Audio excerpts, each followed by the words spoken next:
تاریخ ابن عساکر کی حدیث پاک ہے کہ حضرت سیدنا عبداللہ بن صالح رحمۃ اللہ تعالی علیہ سے مروی ہے کہ ایک محدث صاحب کو خواب میں دیکھ کر پوچھا گیا کہ اللہ پاک نے آپ کے ساتھ کیا معاملہ، کیا سلوک فرمایا؟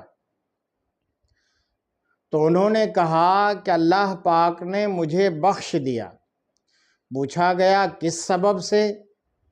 کہا اپنی کتابوں میں حضور صلی اللہ تعالی علیہ وآلہ وسلم پر درود پاک لکھنے کی وجہ سے۔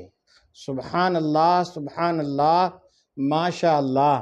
میرے پیارو، جو لوگ لکھنا پڑھنا جانتے ہیں، میں ان سے عرض کرتا ہوں اس حدیث پاک کے ضمن اور اس کے تحت میں کہ جب آپ کبھی بھی لکھتے وقت سرکار علیہ الصلوۃ والسلام، پیارے آقا علیہ الصلوۃ والسلام کا نام نامی اسم گرامی آپ کے سامنے آ جائے تو آپ پورا درود پاک لکھنا، یعنی علیہ الصلوۃ والسلام یا صلی اللہ تعالی علیہ وسلم یا اس طرح کے درود پاک کے جو دوسرے الفاظ ہیں، پورے الفاظ درود پاک کے لکھنا۔ آج کل ہوتا کیا ہے کہ لوگ سواد لکھ دیتے ہیں یا سلام لکھ دیتے ہیں، یعنی شارٹ کٹ سے کام نکالتے ہیں۔ ایسا نہیں کرنا چاہیے۔